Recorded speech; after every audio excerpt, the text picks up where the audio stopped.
Eu quero ler com você um texto bíblico de Hebreus, capítulo 12, verso de número 11.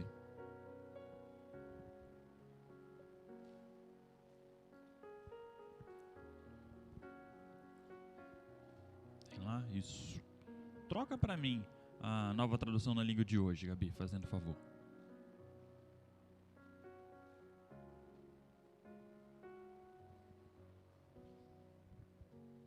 Agora que nós descobrimos esse negócio de trocar a versão lá, a gente não deixa mais o pessoal da mídia quieto na hora do texto, né? Olha lá o que diz esse texto nessa versão. Quando somos corrigidos, isso no momento nos parece muito motivo de tristeza e não de alegria. Porém, mais tarde, os que foram corrigidos recebem como recompensa uma vida correta e de paz. Esse texto sugere que, ainda que a disciplina nos pareça algo doloroso ou ruim no início, com o passar do tempo vamos perceber que na verdade é bom para nós. Eu citei no devocional de hoje um contexto da escola, no ensino médio. Pelo menos no meu contexto era assim. Geralmente nós tínhamos lá alguns professores e geralmente durante as aulas nós gostávamos mais daqueles professores brincalhões, divertidos, os que não cobravam muito, porque era mais legal a aula com eles. Mas o interessante é que aquele que se importava com o ensino e com o aprendizado, ele geralmente só percebia que esse professor legal, bacana, que se divertia, que sentava na mesa e às vezes não passava nada durante uma aula inteira, na verdade era muito prejudicial para o ensino e para a aprendizagem. E geralmente aquele professor que cobrava muito, que era chato, que ficava em cima na hora da prova, dos trabalhos, não deixava ninguém colar de ninguém, que chegava na sala falando alto, bravo, geralmente era esse professor que ao final do semestre, do bimestre, que seja, era o professor que a gente dava mais valor, porque era esse que ensinava. Porque o outro legal, bacana, não que o professor que ensina não possa ser legal, mas é que geralmente esse brincalhão solto, que deixa tudo solto, que não se importa, ao final do curso você não aprendeu muito. Mas aquele que cobra muito, ao final do curso você aprende muito. E isso é assim na nossa vida, isso é assim em nós.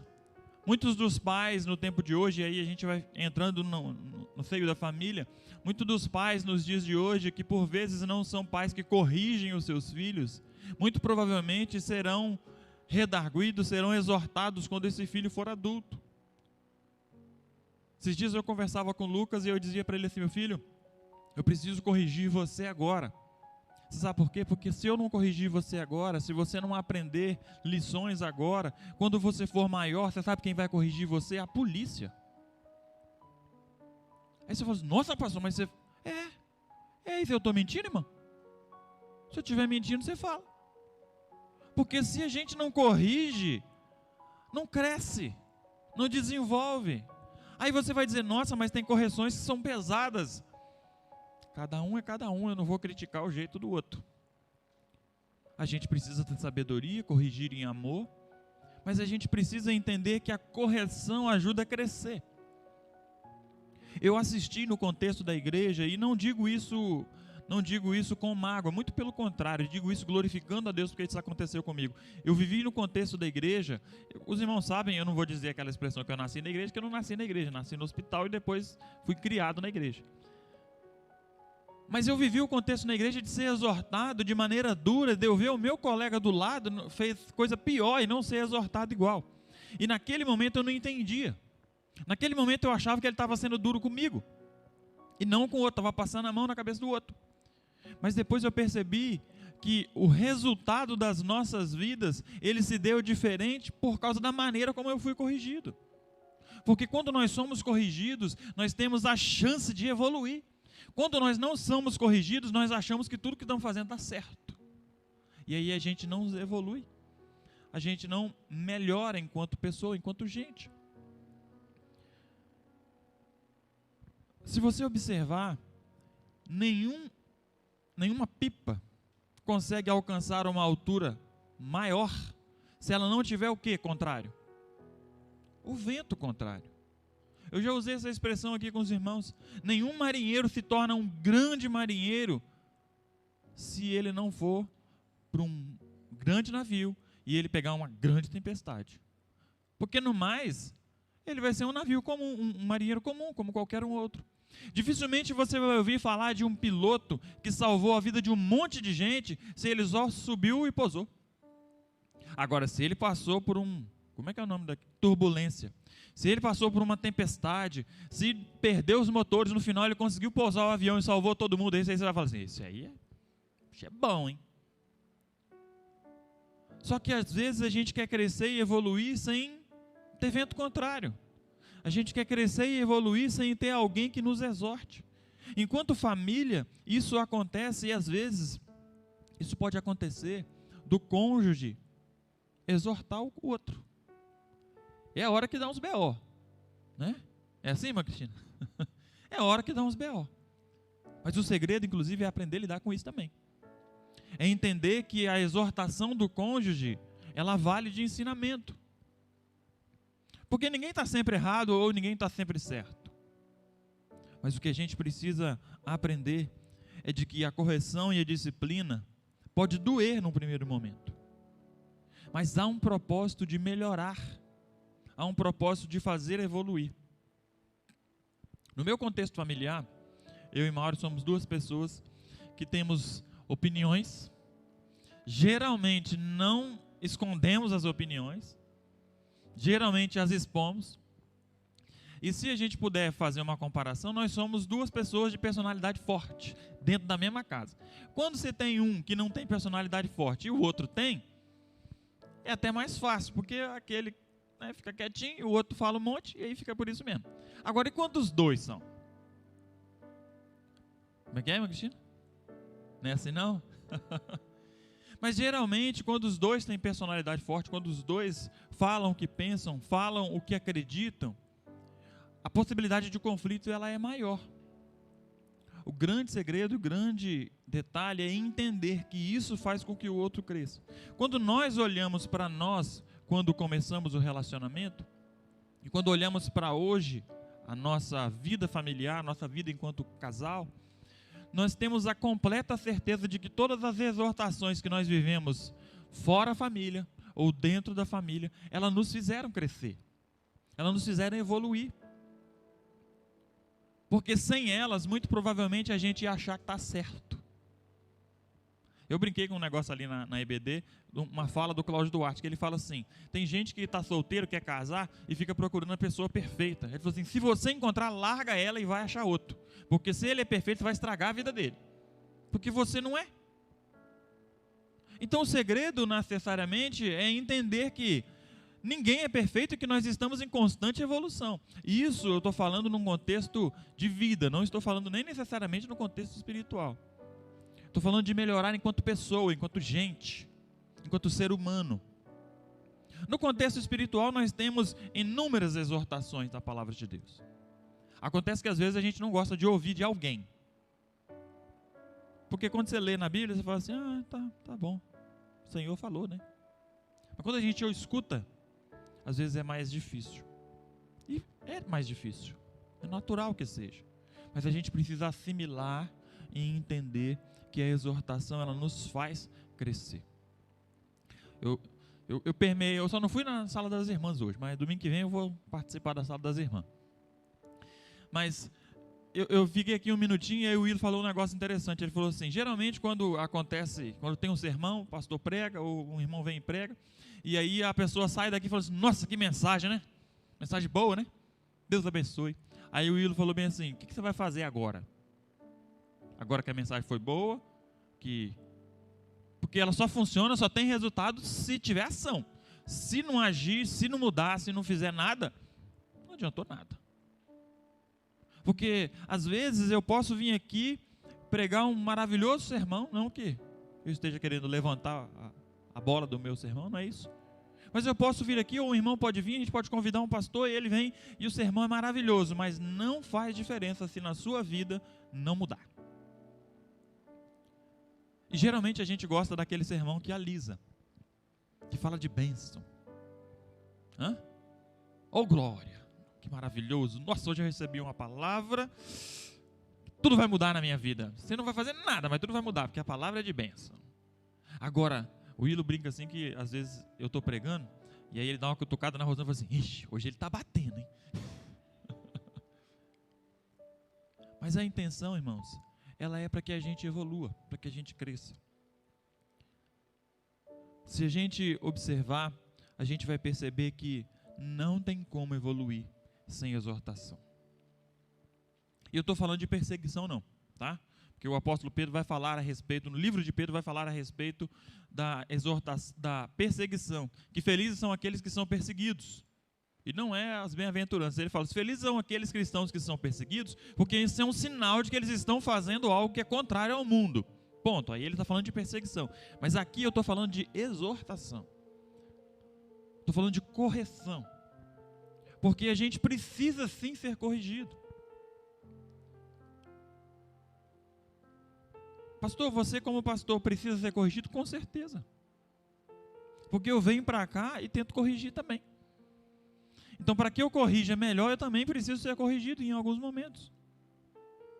Porque não vai achando você que o pastor recebe de Deus um chip, não é? Baixa no Wi-Fi, todas as coisas certinhas, e ele vai viver tudo certinho que ele baixou. Não tem isso não. Hã? Faz no Pix? Matrix? Ah, tá. Foi longe agora, hein? O Will é velho, né? O mesmo lugar que você busca é o lugar que eu busco.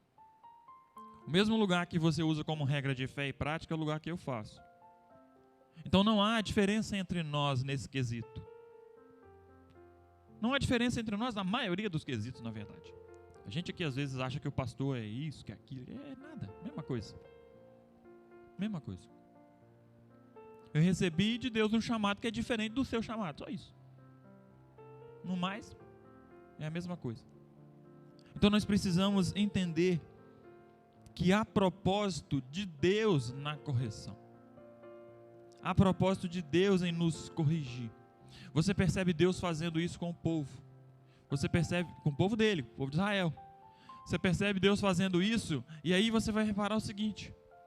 Se você observar a passagem bíblica, quem foi um homem, um grande homem de Deus, que seguiu e ouviu a Deus, mas em alguns momentos foi corrigido por Deus e no final da sua vida não entrou no lugar da promessa?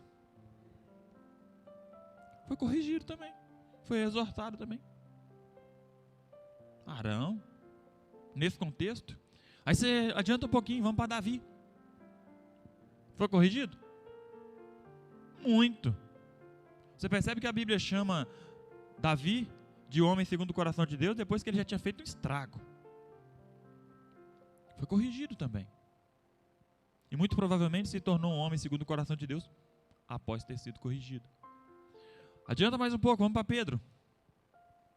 Quantas vezes foi corrigido e corrigido no meio dos outros? No meio dos discípulos. A gente fala, a Luciane falou isso aqui no treinamento ontem, né, que ela falou assim, você quer corrigir alguém? Chama no canto, né? Mas aí alguém vai falar assim, não, ele tem que seguir Jesus. Jesus corrigiu no meio de todo mundo. Não. Isso aí, Jesus era Jesus, ele nunca errou, entendeu? Ele nunca errou, então ele podia corrigir os outros no meio das pessoas, nós não. Mas pastor, você não está seguindo Jesus? Eu falei assim, estou, mas eu não sou perfeito igual ele. Então eu faço na minha imperfeição.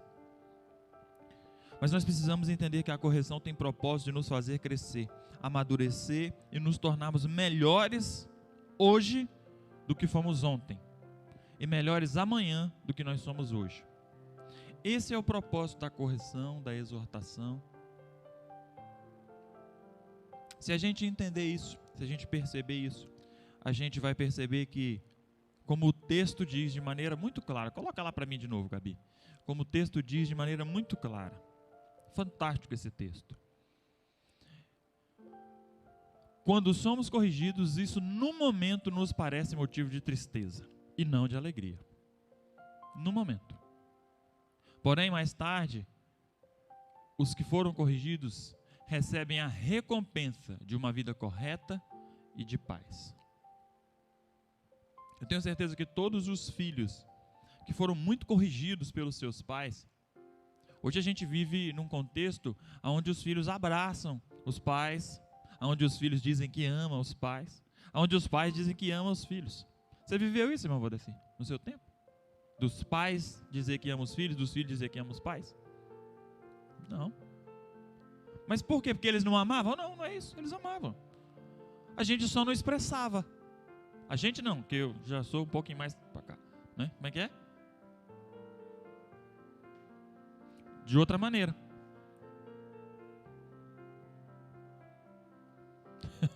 Não, ele é agradável e demonstrava o carinho de outra maneira. Mas por que eu fui lá atrás um pouquinho? Para a gente falar sobre esses pais daquela geração.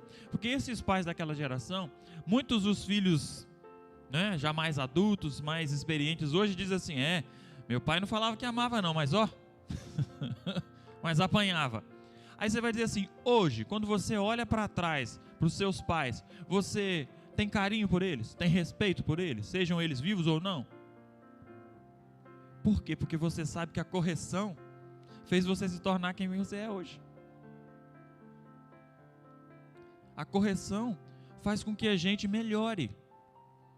Agora, você pode ter certeza que muitos dos filhos que não são corrigidos, como eu falei do exemplo com o Lucas, têm sido corrigidos pela polícia. Então que a gente valorize a correção, a exortação, principalmente dos mais velhos. Não que os mais novos não possam nos corrigir, porque de volta e meia a gente leva uma das crianças também, né? A gente tem que baixar a bola e entender que eles estão falando verdade. Mas principalmente receba, administre, pode doer, mas administre e receba a exortação de alguém mais velho. Porque alguém mais velho provavelmente já viveu algo parecido. Você vai dizer assim, esse pessoal mais velho não sabe de nada, porque ele não sabe das tecnologias. Ele sabe de tecnologia muito melhor do que vocês, os mais novos, do que nós, os mais novos. Das tecnologias que não tinha tecnologia, que eles faziam acontecer sem essas tecnologias. Porque hoje a gente precisa das tecnologias para fazer acontecer. Eles não. A questão não está aí, a questão está na vivência. Isso, exatamente isso.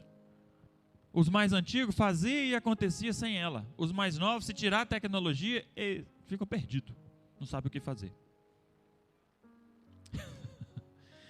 Vou dar um exemplo simples. A Luciane deu um exemplo ontem, que eu achei bem interessante. Ela citou que eles fizeram, foi feita uma programação com as crianças, e uma criança disse assim, pai, tia, ora pelo meu pai, porque ele usa drogas.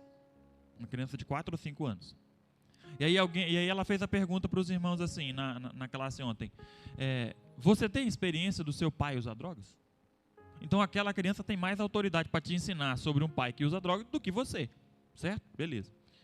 Quando nós estávamos no Ministério de Casais, lá na PIBS, numa das assembleias, foi dito o nosso nome como líder do Ministério de Casais.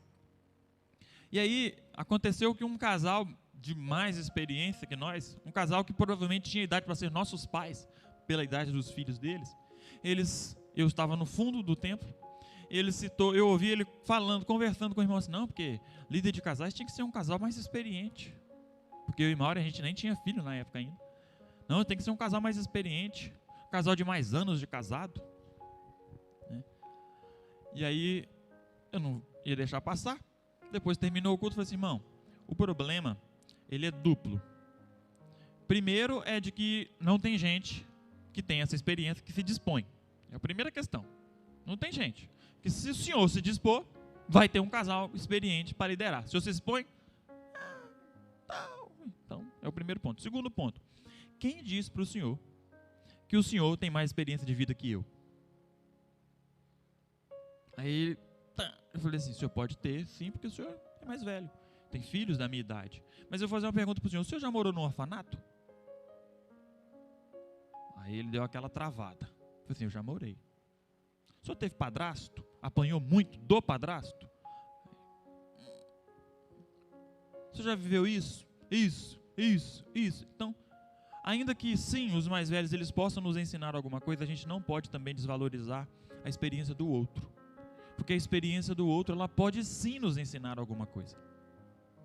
Então que a gente aprenda a ser exortado, Aprenda que a exortação e a correção têm princípio bíblico para nos ensinar e nos fazer crescer.